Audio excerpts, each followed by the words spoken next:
pense qu'il est important qu'on parle aujourd'hui de la notion de mon chien dit rien. Alors, mon chien dit rien. Dans la tête de tout le monde, quand vous dites ça à propos de vos chiens, dans votre tête, vous êtes dans la notion de mon chien ne grogne pas, mon chien n'aboie pas. Et en gros, vous vous fiez aux vocalises qui ne sont qu'une partie du répertoire de l'activité canine, mais vous vous fiez aux vocalises pour dire bah, mon chien, au final, il gère cette situation. Et dans cette situation, je vais parler principalement des ressources, de la notion des protections de ressources, mais ça va aussi beaucoup être lié à tout ce qui est, par exemple, les enfants qui approchent vos chiens. Vous dites ah bah il dit rien, donc il est ok pour que l'enfant approche. Et en fait, vous allez savoir que votre chien, il est ok avec le contexte, ok avec la situation, à partir du moment où il n'exprime pas de signaux d'inconfort. Alors appelez ça signaux d'apaisement, signaux de communication. Sincèrement, là, ça fait quelques années qu'ils commencent à se tirer la bourre tous en mode non, ça c'est pas des signaux d'apaisement, c'est des signaux de communication, blablabla. On s'en fout. En fait, qu'est-ce qu'on s'en fout? Pourquoi on s'en fout? Je vais défier 2 secondes du sujet.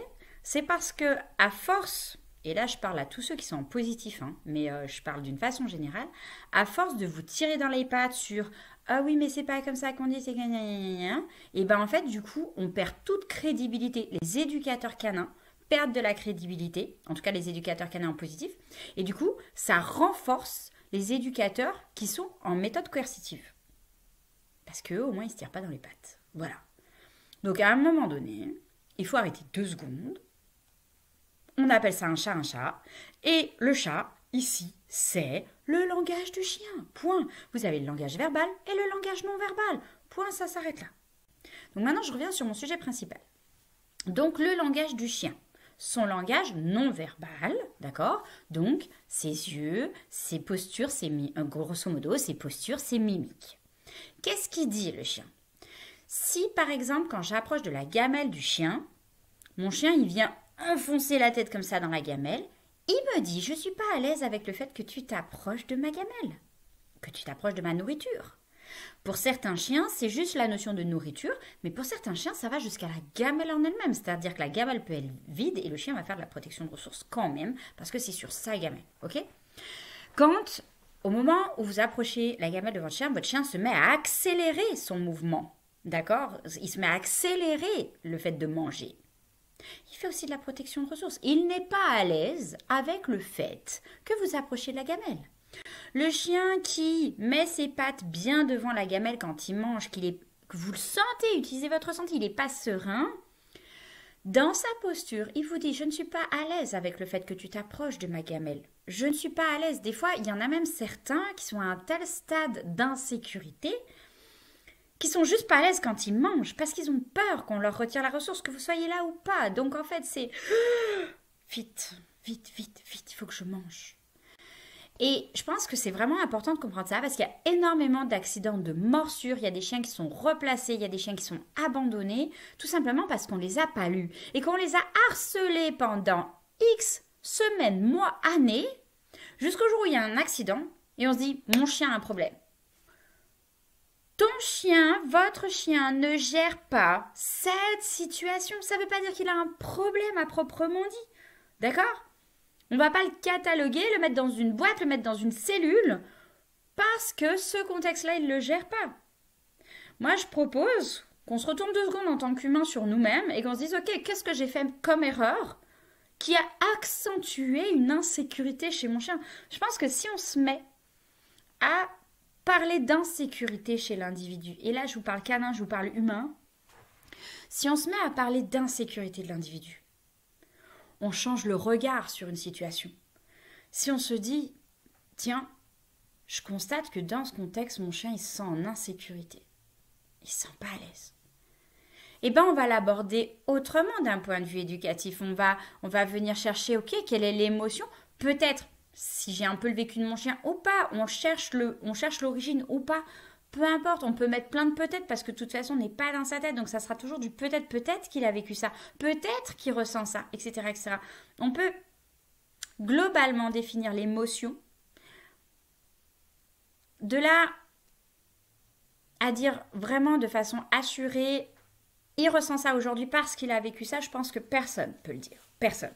Quand on voit déjà nous, en tant qu'humains, je pense que, en tout cas pour ceux qui ont fait de la psychothérapie, ou pas d'ailleurs, vous n'êtes pas obligé d'avoir fait, mais combien d'années vous avez passé à chercher l'origine d'un problème? C'est déjà tellement difficile pour nous en tant qu'humains, même avec des spécialistes, d'aller définir, ok, je vis ça aujourd'hui, je ressens ça aujourd'hui, je suis dans ce schéma aujourd'hui, parce que j'ai vécu ça dans mon passé, c'est déjà difficile de le définir. Et une fois qu'on l'a défini, il faut encore le travailler.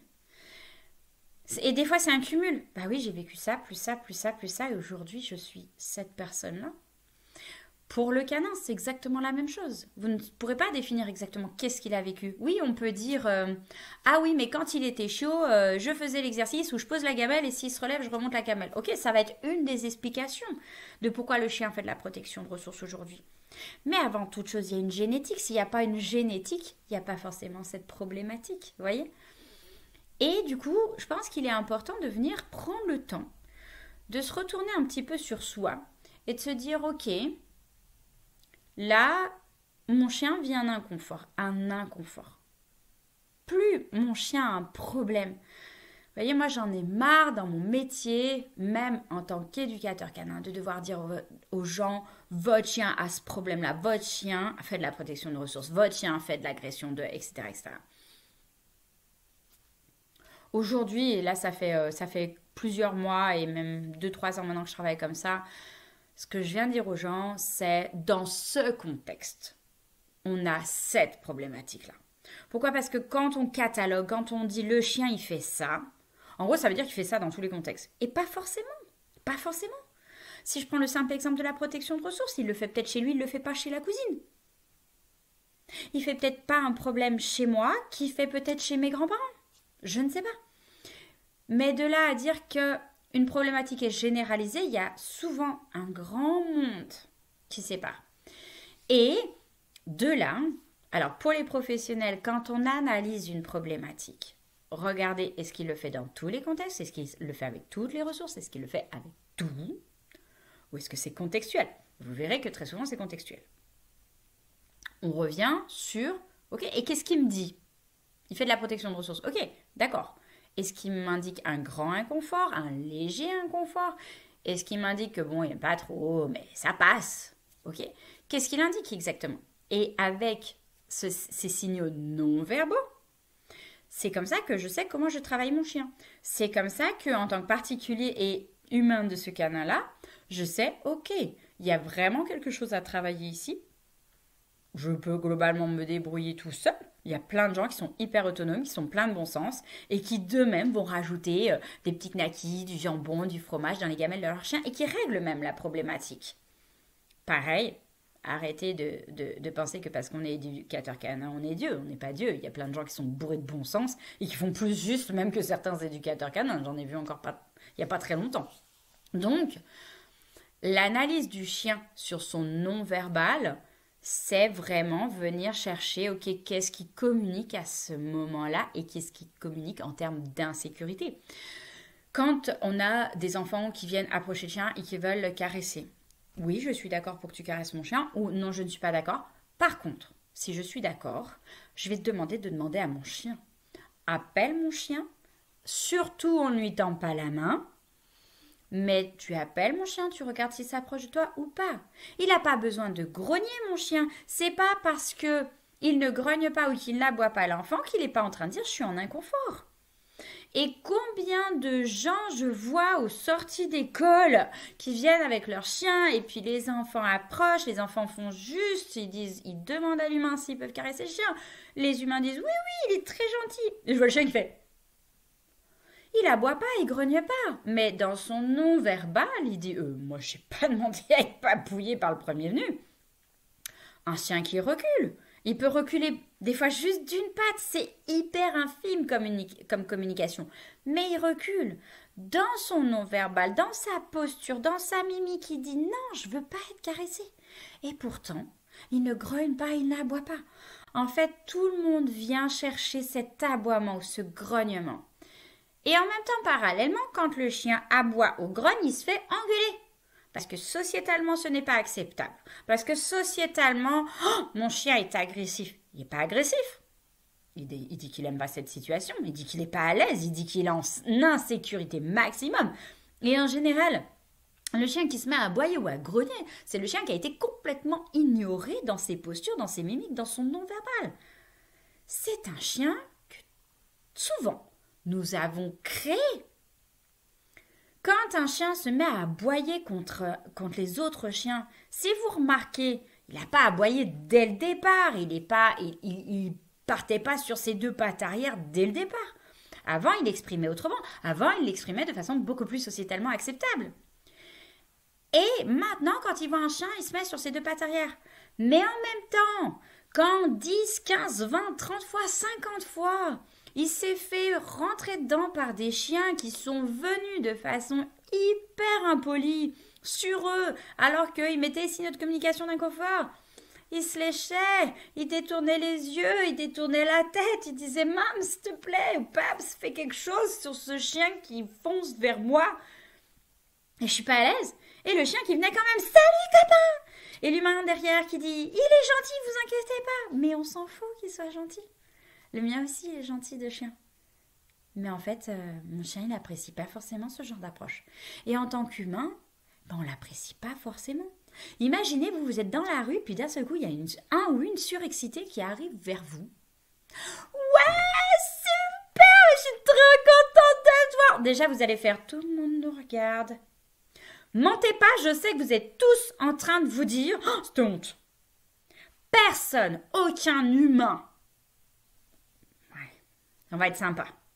Extrêmement peu d'humains, à moins que vous ayez 14 ou 15 ans et que vous soyez juste des super copines, mais aucun adulte ne se payera pas la honte de sa vie si quelqu'un arrive vers lui comme ça. D'accord ? C'est exactement la même chose que quand maman va chercher son fils à l'école et que maman fait « Mon poussin, je suis ici, viens mon chéri !» Votre gamin, il fait « C'est pas ma mère. » D'accord ? Pour le chien, c'est exactement pareil. C'est la honte. Si vous avez un chien en plus qui est ultra poli, qui connaît extrêmement bien les codes canins, il va dire « Wow, wow, wow, wow, wow. » Et comme je disais, quand il y a 20, 30, 40, 50 fois où il y a des chiens qui sont arrivés dessus comme ça, de façon totalement impolie, sans respecter ses signaux d'inconfort, sans respecter peut-être ses peurs, eh ben oui, au bout d'un moment, il vocalise. Parce qu'au bout d'un moment, le chien, il dit « Mais merde, quoi !